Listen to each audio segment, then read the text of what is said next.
topics and opinions expressed in the following show are solely those of the hosts and their guests and not those of W4CY Radio, its employees, or affiliates.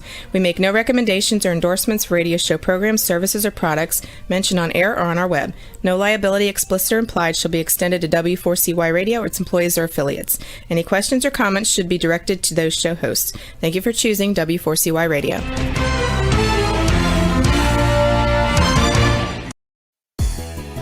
Welcome back, everyone, to the Geeks, Geezers, and Googlization Show, the home of Googlization Nation, where we talk with HR and business thought leaders about the crazy shift going on in the world of business, technology, and HR.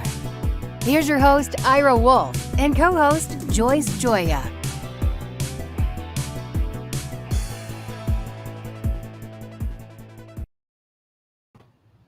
Hello, Googlization Nation, and welcome back to another episode of Geeks, Geezers, and Googlization. We've got a great show. There's so much going on in the world.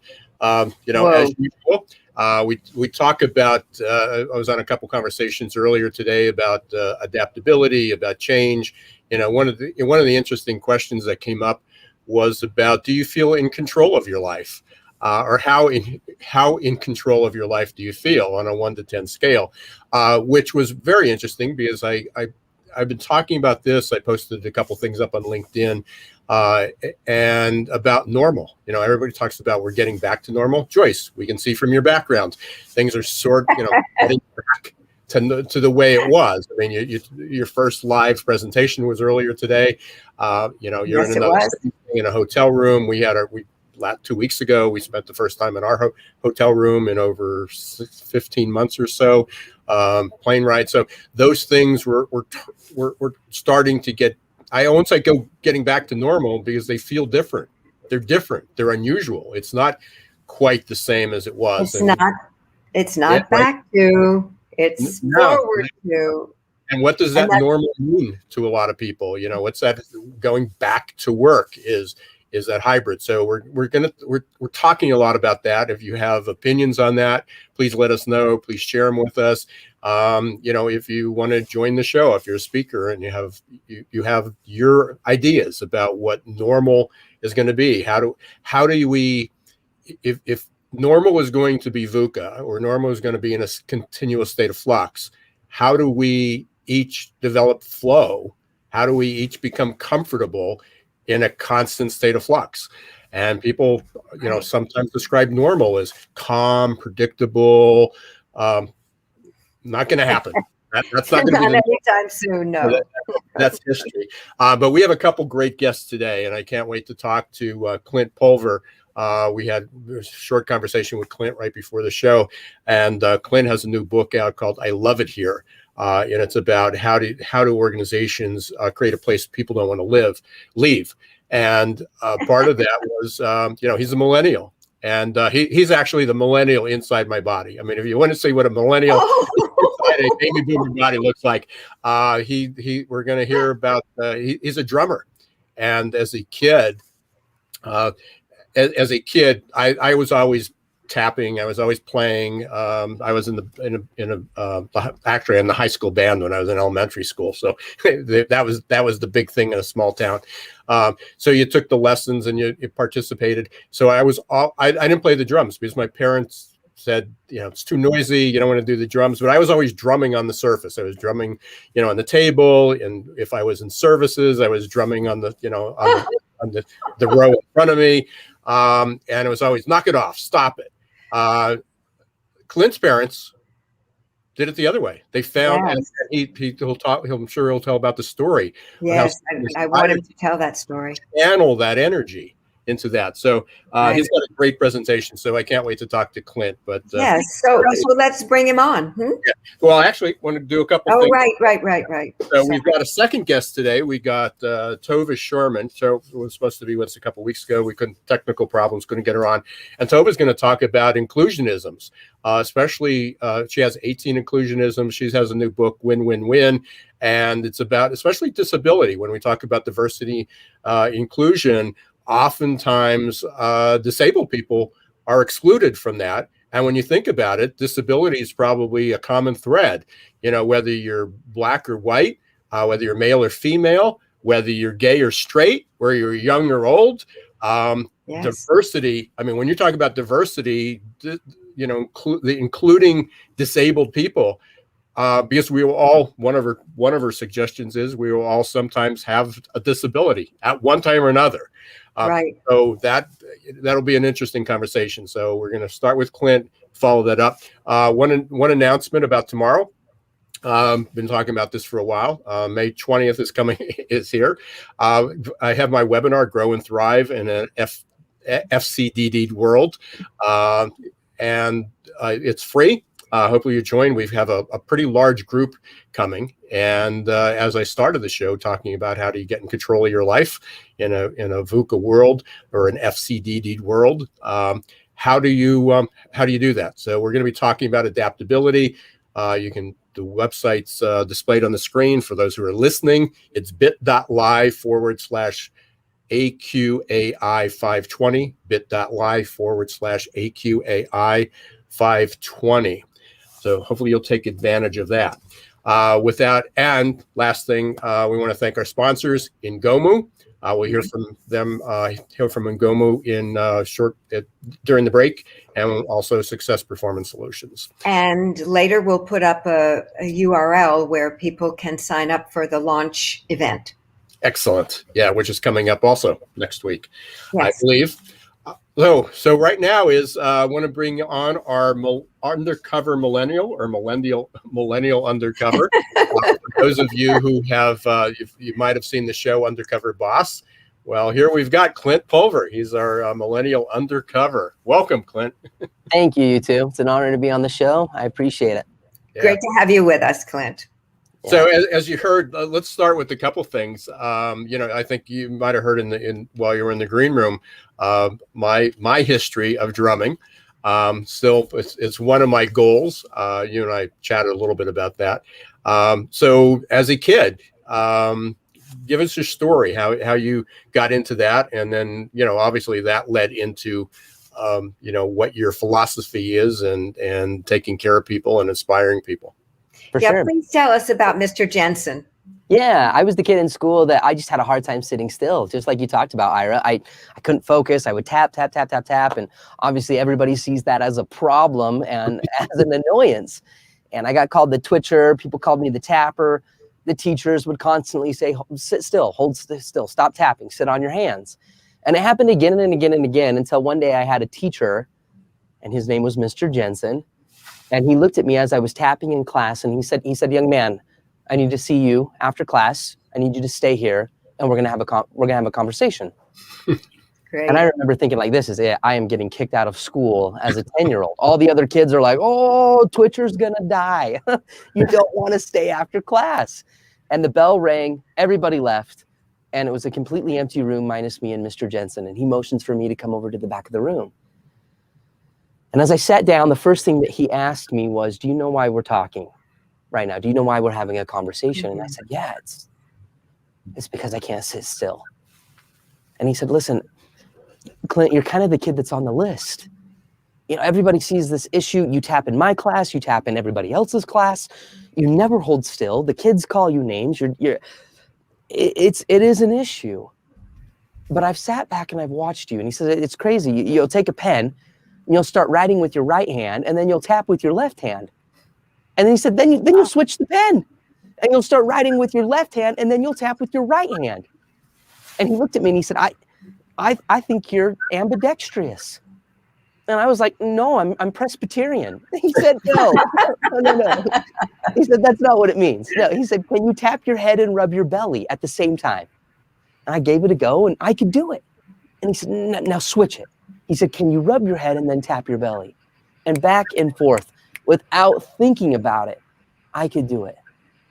And he sat back in his chair and he looked at me and he said, I don't think you're a problem. I just think you're a drummer. And some people hear that and they're like, what's the difference between those two things? But it was a moment, you two, that he created in my life that represented possibility. That was one of the first times in my life where somebody looked at my inability to sit still and said, no, there's opportunity here. There's potential. There's good. not something that's problematic. And I'll never forget, he reached back in his desk and he opened up the top drawer and he reached inside and he took out my very first pair of drumsticks. My very first pair. And he put them in my hands and he said, Clint, I have no idea what's going to happen, but I need you to promise me that you'll keep them in your hands as much as you can. And that was 23 years ago. And I can sit here today and honestly tell you that 23 years ago, literally to this exact moment, I have tried my best to keep my promise to Mr. Jensen. And you never go anywhere without your drumsticks.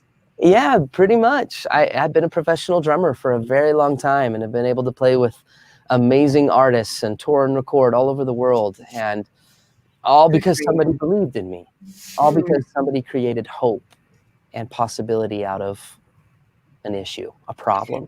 You know, just yesterday I finally got back into going to the gym and was looking for something to watch.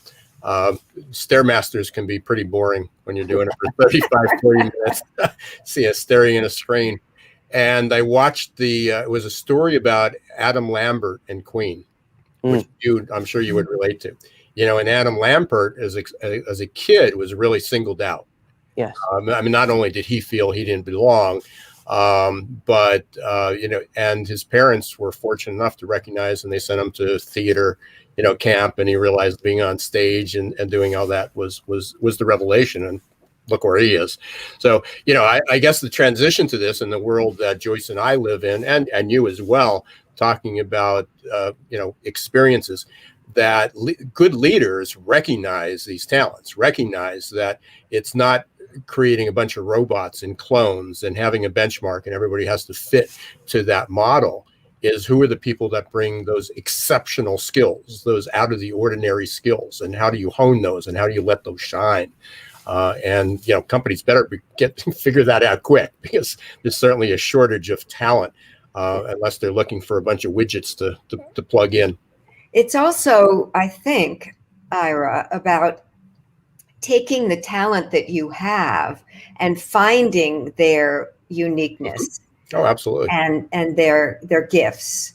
Or like me, the frustrated drummer. Nobody would know that if I wasn't talking about it, because it's like, oh, I don't want to tap on my desk because it'll be annoying to other people.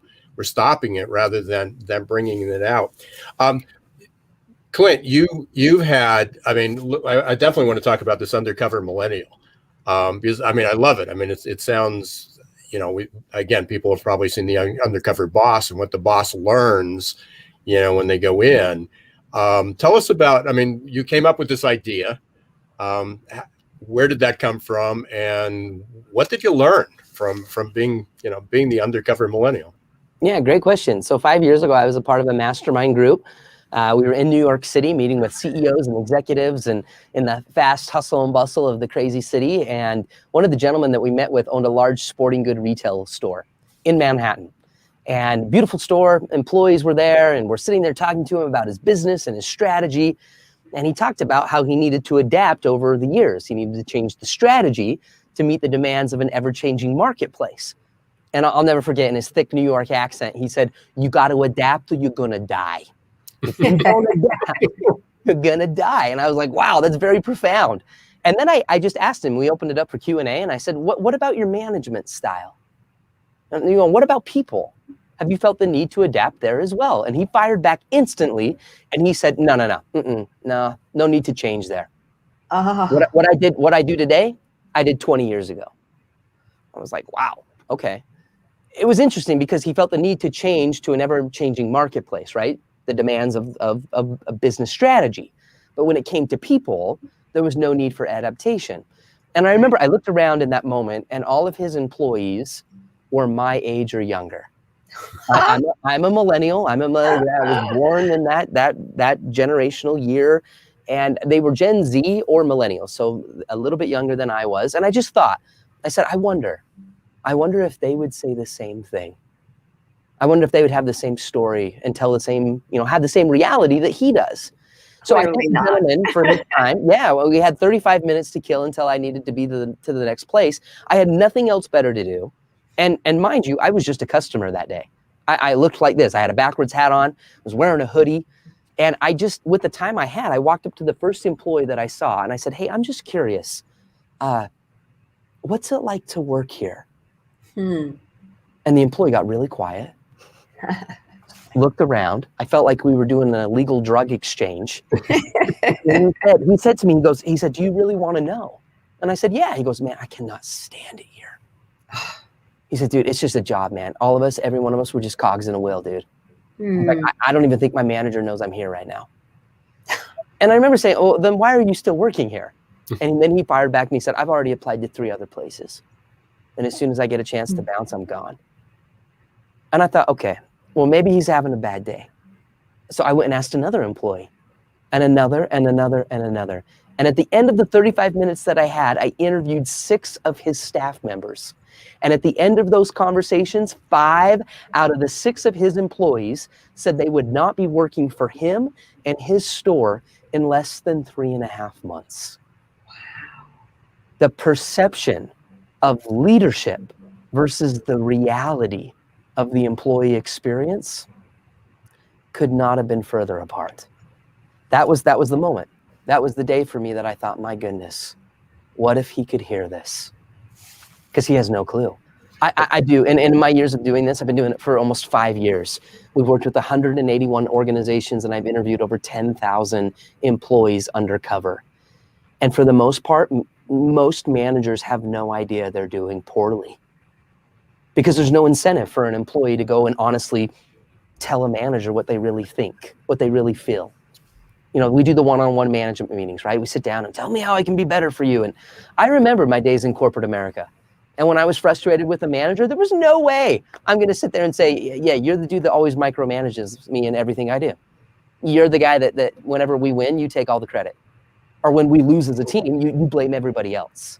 I wouldn't say that. I didn't want to get blacklisted. I didn't want to be the dramatic one. But I would tell another millennial. Right, I would, you know, and that was the situation and the environment that I was able to create simply based off of my age. I could go into an organization and create this environment where employees could speak their truth. And the magic, the magic of all of this was not found when I would go undercover and be someone who was looking for a job. I'd go up and say, hey, I'm just, looking to apply. What's it like to work here? The magic was not found when an employee was dissatisfied with their job.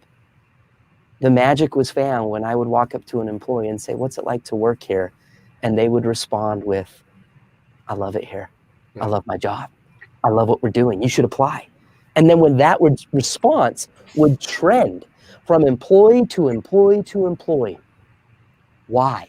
What were those leaders doing to create that kind of a culture, that kind of an environment where people thrive? They didn't just survive at work.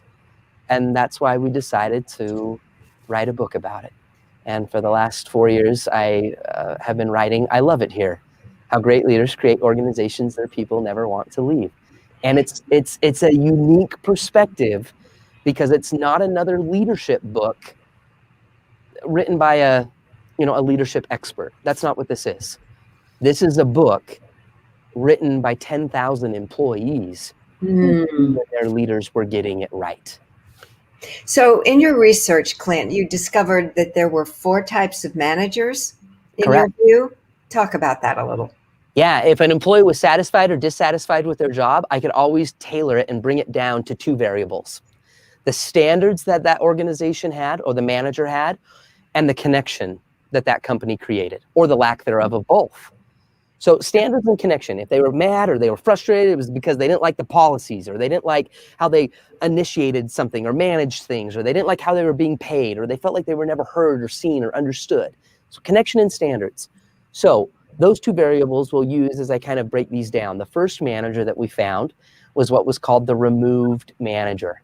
This is the manager that's low on their standards. They're also low on connection. This is the manager that probably should have stopped managing 15 years ago. They're just tired. No, they did stop managing 15 Totally. years ago. Yeah. Or leading anyway. Exactly. They're burnt out. They're just done. They don't really care if somebody shows up on time. They sit back in the office. They kind of bark the orders, do your thing. I don't have time for you. So what did this create in the workforce? disengagement, where the employees are like, yeah, it's, I'm just not, it's just a job. I'm just passing through. I could care less, if I show up on time or I don't, if I hit my nobody cares. So it created a disengaged culture. The second manager was the buddy manager. Very, very unique situation. They were really good at connecting, high on connection, but low on standards. This was the situation that created almost a model of, you're my friend. They were liked more than they were respected. These were the managers that they would go and play Xbox on the weekends with all of the team.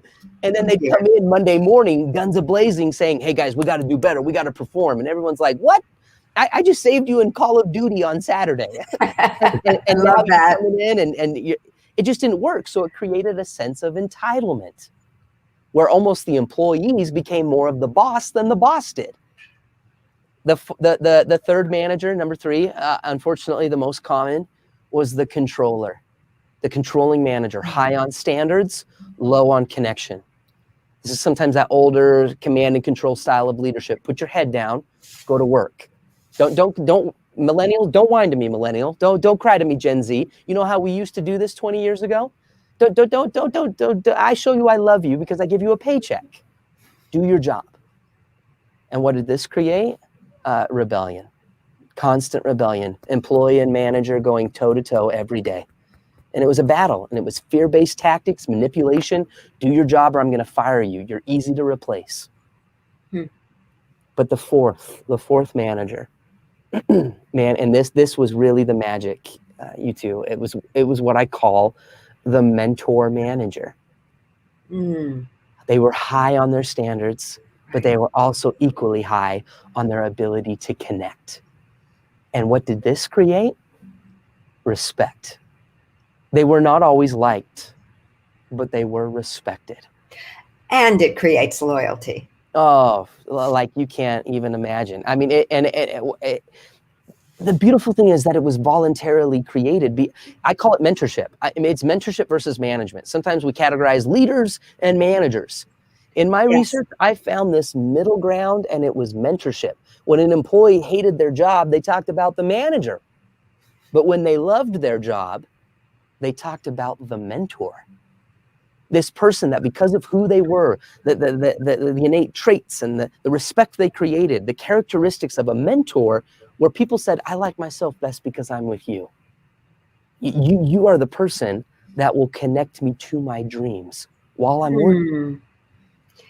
Well, it was a beautiful thing to witness. If a leader can communicate that message, that is just irresistible in terms of bonding employees with that organization and with that leader.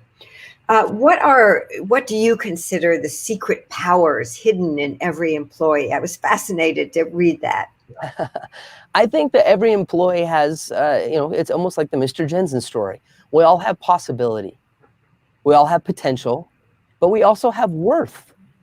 Every employee, we want to feel seen. We want to feel recognized. We want to feel valued and seen for the efforts and the contributions that we're making at the place that we spend so much of our time.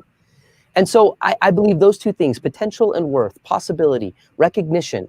On the potential side, I talk about growth opportunities. Can we grow? Can I grow in this company? Not just up the ladder, but can you grow me as a person? For example, we worked with a large dental chain, and the specific office manager, when we went and did undercover work, they had a lot of hygienists, and the hygienists couldn't really grow as far as up a position, right? They couldn't really pay them more. But the office manager knew the importance of showing people possibility, that we grow humans, not just employees, that we care about what you do outside of the job.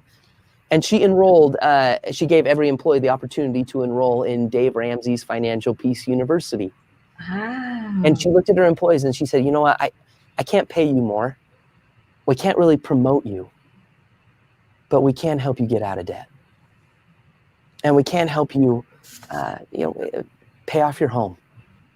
It was a beautiful example of showing possibility, connecting people to their dreams, getting to the part about them. So that would be the potential aspect. The other part is worth, recognition, seeing people. There were very common trends and ways that people wanted to be recognized. And when companies understood to make that recognition an individual experience, it became so powerful. And a lot of it didn't cost a dime. The number one thing that employees talked about the most was vocal praise. Vocal praise, vocal praise. They recognize me. He sends me an email once a month just letting me know of the things I'm doing well. They take the time to give me the that a boys and that a girl, and I see what you're doing. It costs the company $0. But to your people, those things mean something. So worth, potential, two superpowers that if you can tap into those two things, you're doing something that a lot of companies don't consistently do day after day. Clint, we're coming up toward the end here, and there's two questions I have. One specifically I want to make sure we cover. Great. And that is, I can, we give it away. I mean, Joyce and I are obviously baby boomers. If it's a secret, hopefully that wasn't a secret. But we obviously have a different attitude than a lot of our peers toward this. What you found though was not just, as from a baby boomer listening, I can see that, all these millennials were ready to jump ship in 3 months, and they go, yeah, that's just millennials, no loyalty, nothing there. You found this way beyond millennials. This is your research didn't just say, oh, this is how you attract and retain millennials. Yeah, not at all. Not at all. I try my hardest to steer away from that. There's a lot of people that, even in our industry that are like, I'm the millennial expert. These are the top 5 things you need to be doing to retain millennial talent. And I, as a millennial myself, and in the research I have done for the last almost 5 years, that is a fallacy. That is a fallacy. We have to stop looking at people as a generation. If we think as business leaders that, okay, you're young, and I read this article in Forbes and it said that we got to give, beanbag chairs and more time off, and you got to, be the manager next week or you're going to leave. That's not true. I found millennials in my research that were entitled. I did find millennials that were lazy, that weren't committed. But I also found millennials who were incredible individuals, loyal, dedicated, hardworking, beautiful communicators. We cannot, we're talking millions of people. We cannot just stereotype a generation based off of the year you were born and do this one-size-fits-all approach. There is no quick hack. It takes time. It takes commitment. It takes connection. It's called relationships. And we have to get in the seat and be willing to drive that journey with our people. Take time to get to know them. Good leaders know what they need to do. The great leaders know what they need to stop so that they can connect more. If you want to know the millennial generation, or the millennial generation, you want to know the boomers, give people time.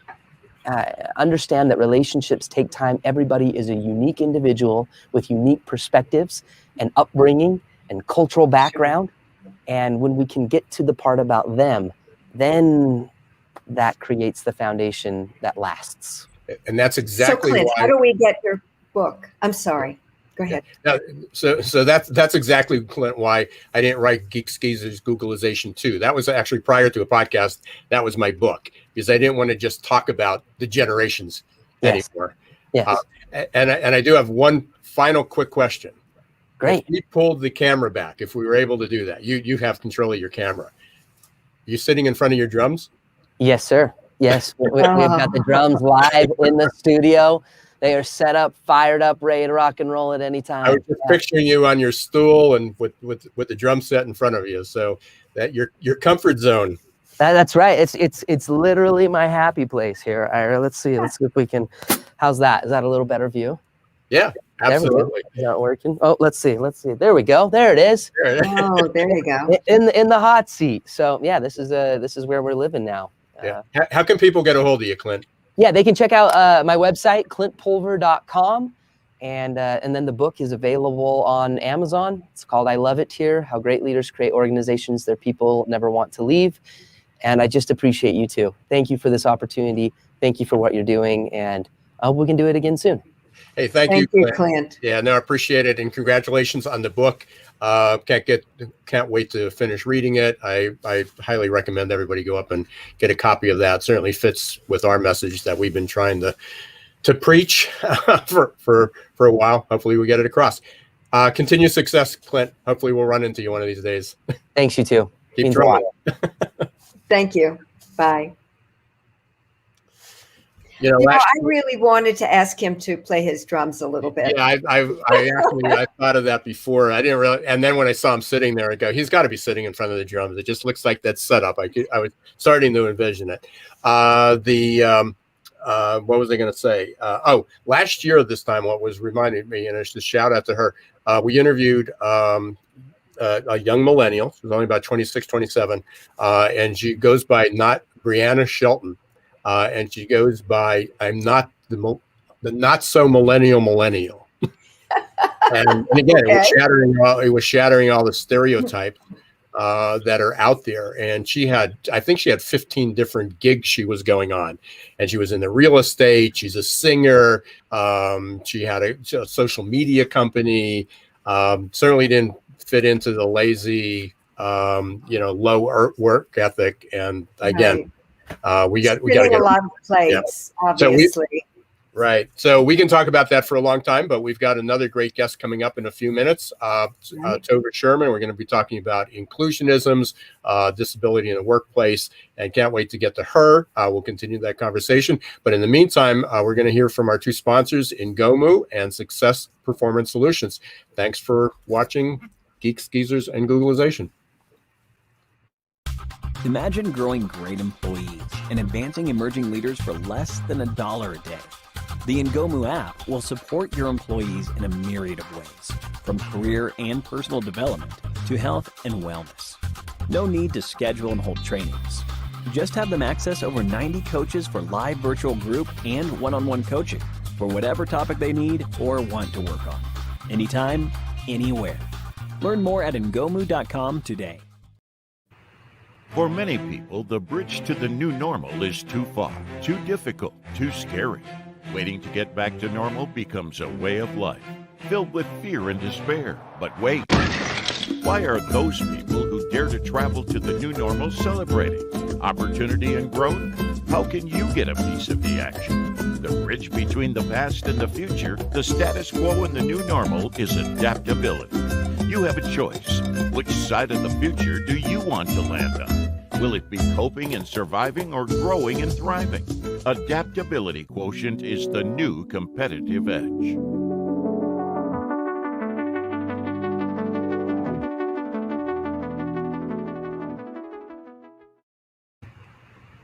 Hey, welcome back, everyone, to Geeks, Geezers, and Googlization Show. Thank you for being part of Googlization Nation.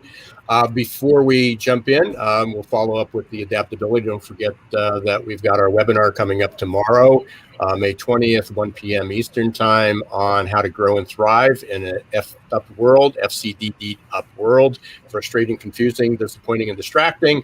And thank you again to our first guest, Clint Pulver, for talking about how do you get a company that all your employees say, I love it here. But now we're going to continue that conversation in a little different way.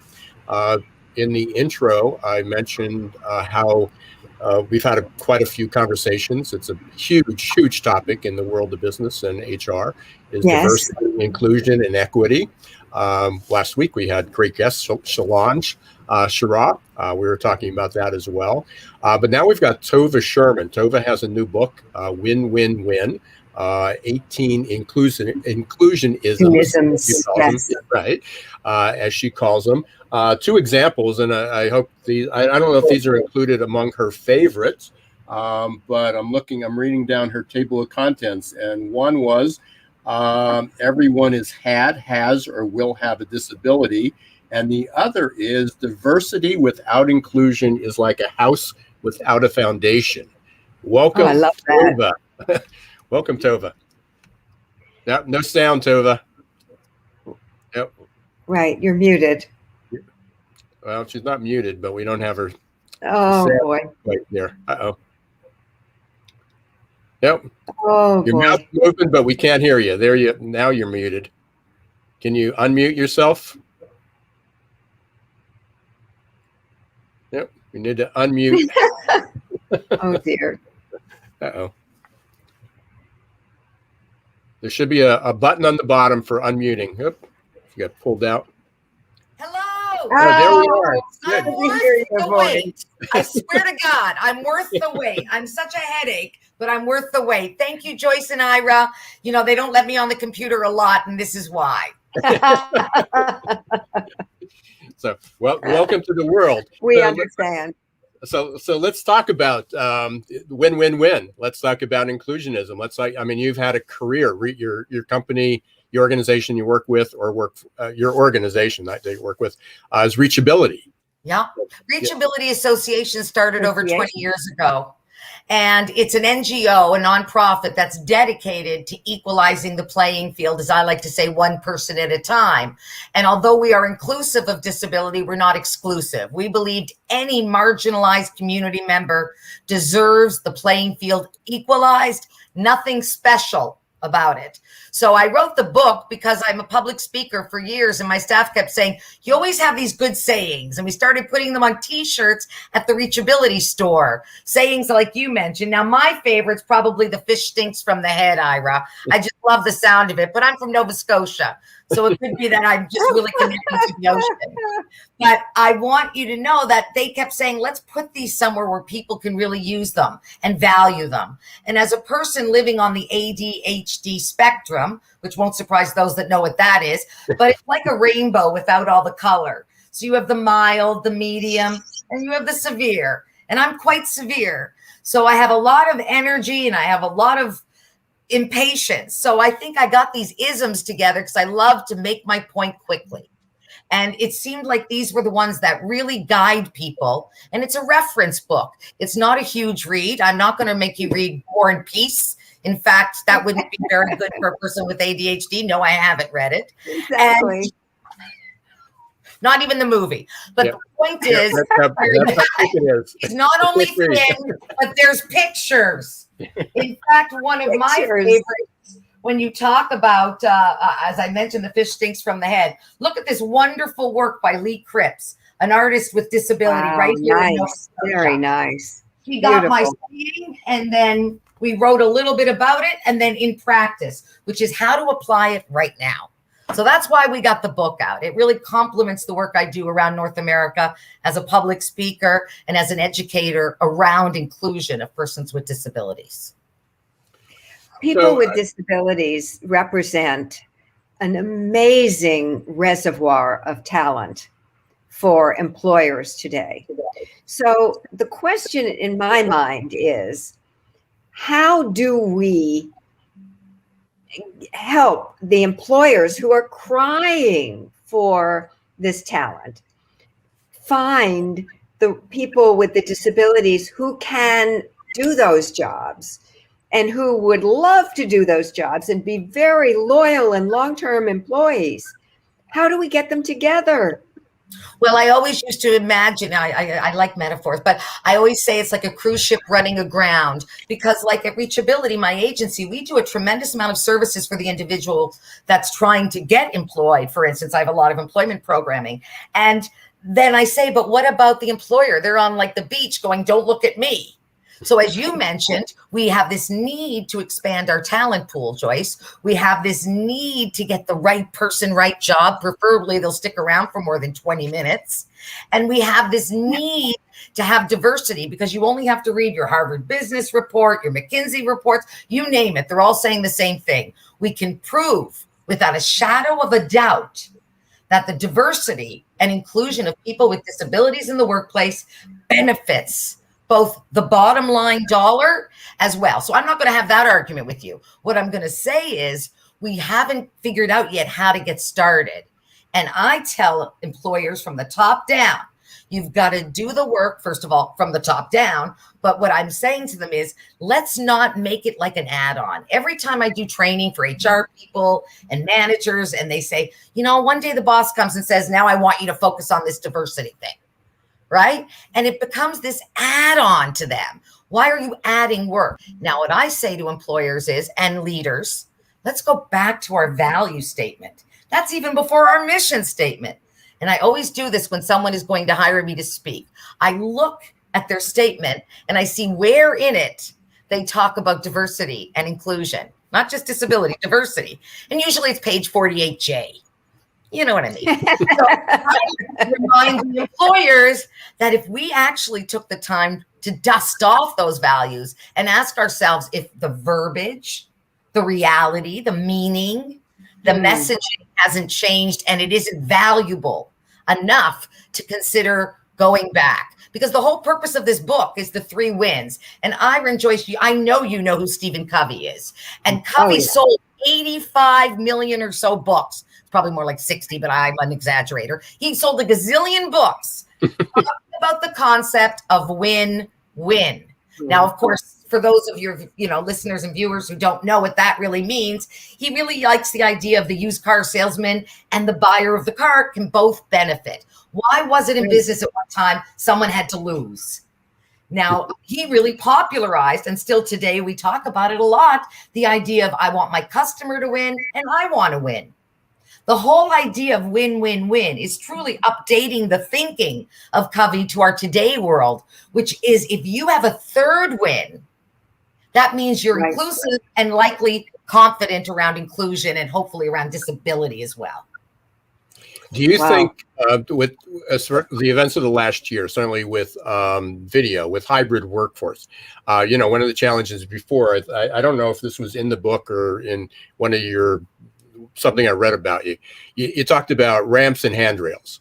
And that used to be the challenge. How do we get them in? We don't have stairs, we don't have elevators, we don't have this, we don't have that. We're a small business. How do we do all that accommodation?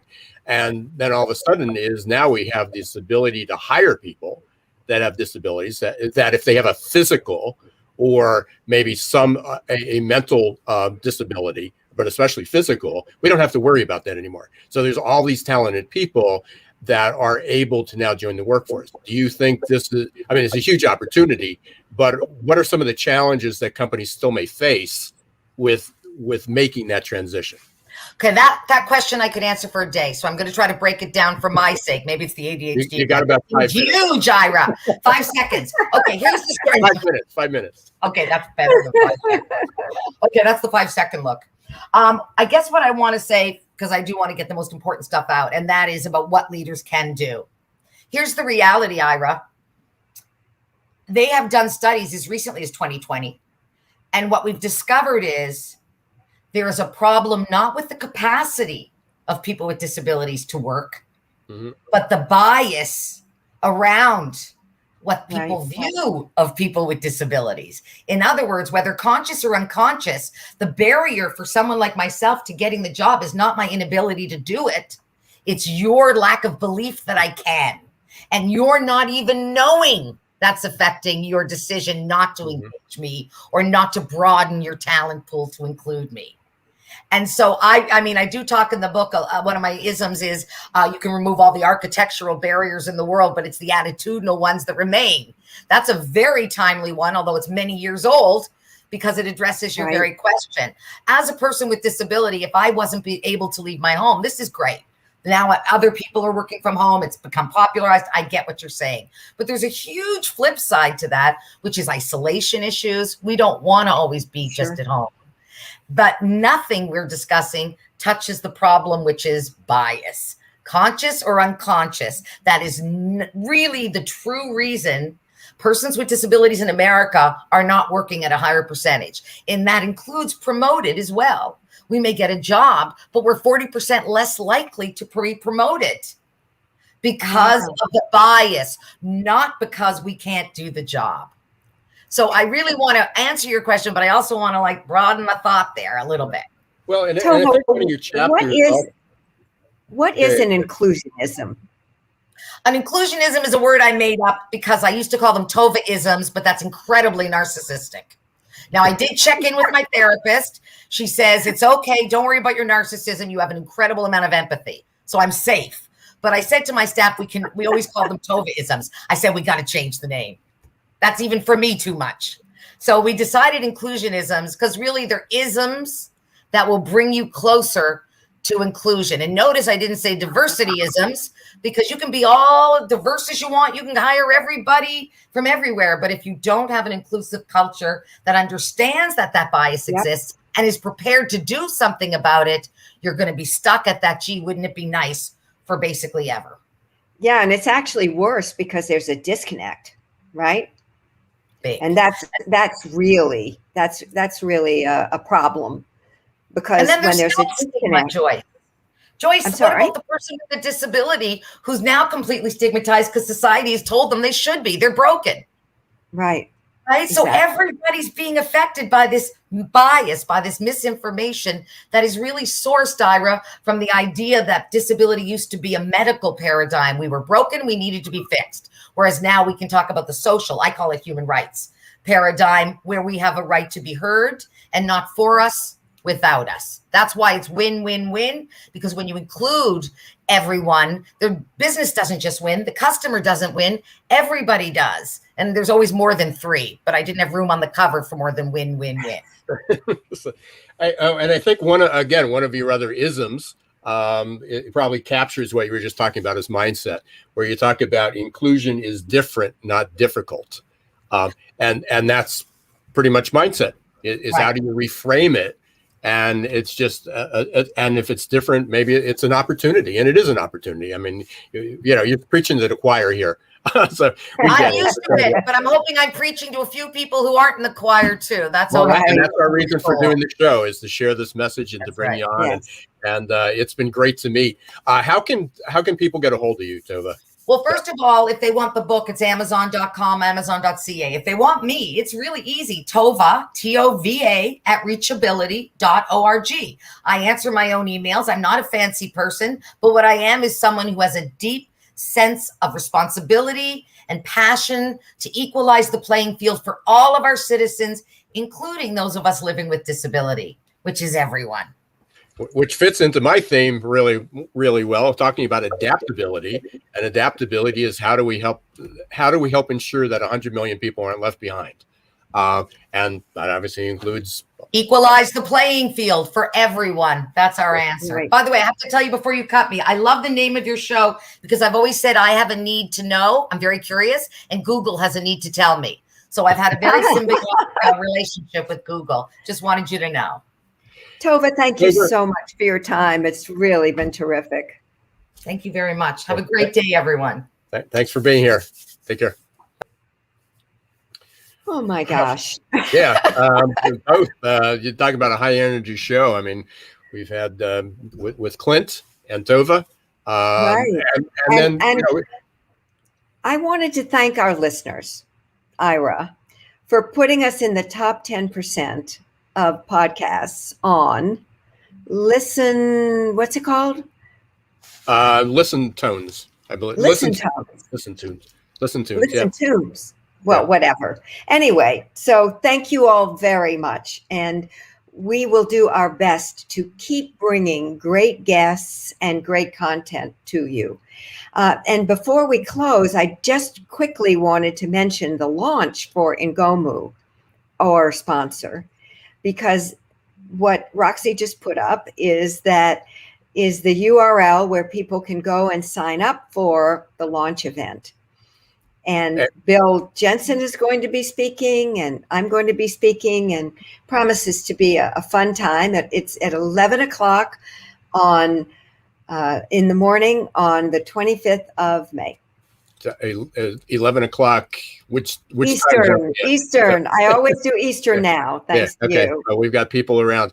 And also for those who are listening who can't see it, it's RSVP at ngomu.com. So it's rsvp.ingomu.com. So you can register up there for May 25th. And again, as you said, by the way, it's I brain freeze there, is listen notes. Listen notes, right. Listen notes. So and we thank everybody for listening, whether in the top 10 or not. But we thank our guests today, Clint Pulver and Tova Sherman. Pick up their new books. I love it here is Clint's new book. Win, Win, Win is Tova's new book. You can get both of them up on Amazon. Check them out. Great people, high energy. Don't forget tomorrow, May 20th, 1 p.m. And if you can register anyway, by the way, if you can't make it that time, it'll be recorded and you'll have access to the replay. How to grow and thrive in a effed up world.